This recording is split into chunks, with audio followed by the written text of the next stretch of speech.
तो hello guys, कैसे हो आप लोग। आपका आगे का फ्यूचर क्या है? कहीं आपका फ्यूचर भी मेरी तरह तो नहीं, आपका भाई दोबारा से आ गया। एसीपी प्रद्युमन। क्या आप लेटे लेटे महीने के लाखों कमाना चाहते हैं? क्या? पलट के लेटिए, मैं कस्टमर लेके आ रहा हूँ।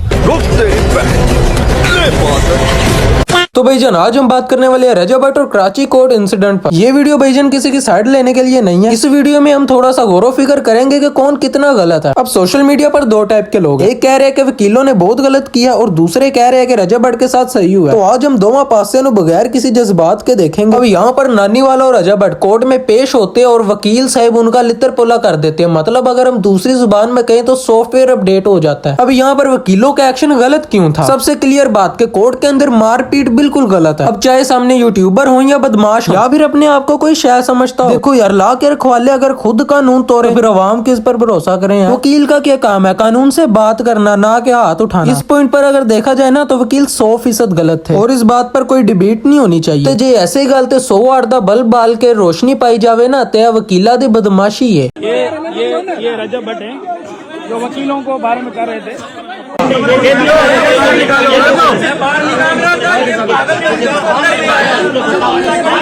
अब आपने यहाँ पर देख ही लिया कि उसे बिठा के तसल्ली से जलील किया जा रहा है कि यही वो बंदा जिरा उंगला देंदा फड़िया गया।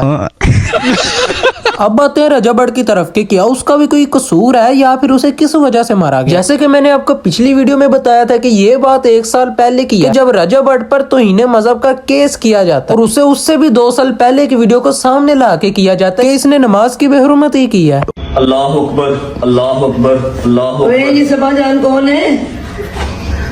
बिस्मिल्लाहिर्रहमानिर्रहीम, अल्लाह अकबर। जो भी हमारा मौक़िफ़ है, जो हमारे पास एविडेंस है, वो वीडियो कर हम और जो अब ये एक फनी वीडियो बनाता है जिसमें ये खुद को नमाज पढ़ता हुआ दिखाता है और उसकी अम्मी जान आगे पूछती है कि ये सबा लड़की कौन है। और इस बात से बचने के लिए रजब साहब बार बार नमाज पढ़ते हैं, ठीक, और इसी चीज को लेके इन पर तौहीन मजहब का केस कर देते हैं और इसकी इसी हरकत को लेके तकरीबन 1 या 1.5 साल गुजर जाता और वकील साहब इसको बीच बीच में से अपडेट देते रहते थे। लेकिन भाई साहब को जरा गर्मी चढ़ी रहती थी, इसलिए वो उल्टे पुल्टे जवाब देते रहते थे। नाम भी ECL में डलवा दिया, हमने पासपोर्ट भी ब्लॉक करवा दिया, हमने उसको यूके से लाहौर भी बुला लिया। लेकिन साहब आपको बताता हूँ, ना आपकी इतनी वर्थ है और ना आप इतने कैलिबर के मालिक हैं कि आप मुझे यूके से लाहौर बुला सकें। अगर मैं कहूँ कि सिर्फ वकील ने बदमाशी की है तो ये गलत है, क्योंकि बदमाश तो रजब भट्ट साहब भी रह चुके हैं। क्योंकि 9th क्लास में सबसे पहले इसने अपने टीचर पे तशद्दुद किया। इसने टीचर के घर घुस के उसे और उसके भाइयों को मारा। और ये मैं नहीं कह रहा, इसी की वीडियो में इसने खुद कहा, खुद माना है कि ये हरकत मैंने की है। मैं 9th क्लास में था और मेरे ऊपर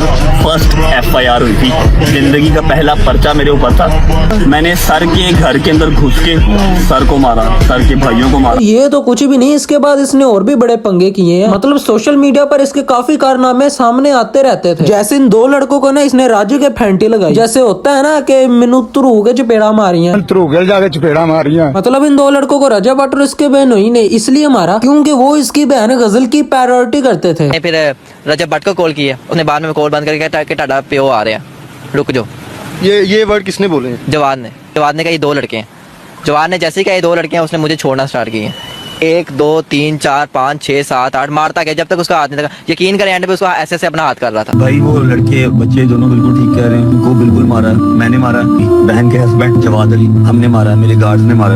ये तो बता दिया यहाँ मारा, यहाँ मारा, यहाँ मारा, सारा बता दिया उन्होंने। ये नहीं बताया कि क्यों। मैंने बताया ना, सिर्फ यही नहीं, ऐसे इसने बहुत से पंगे किए हैं। मतलब रास्ते में जाते हुए गाड़ी को रोक कर उसे फेंटे लगाना शुरू कर। ठीक है, मैं ये भी नहीं कह रहा कि इसमें भी ज्यादा तेरी ही गलती है, हो सकता है गाड़ी वाले की ज्यादा गलती है। अब रजब भट्ट जैसे लोगों का भला क्या ज़हन होता है कि आपके पास ताकत आ गया, पैसा आ गया तो किसी पर आजमा लो, फेंटी लगा दो किसी। लेकिन अब जब खुद पे आई है, मतलब कराची बार में वकीलों ने जो इसको फेंटी लगाई है, उसके बाद रजब साहब के बयान चेक करो। इसकी मदम्मत करते हैं और जो इसकी लीगल प्रोसीडिंग है, फिर क्या करूँगा, इसकी लीगल प्रोसीडिंग मैं करूंगा। मैंने किसी की कोई दिलआजारी नहीं की, ठीक है।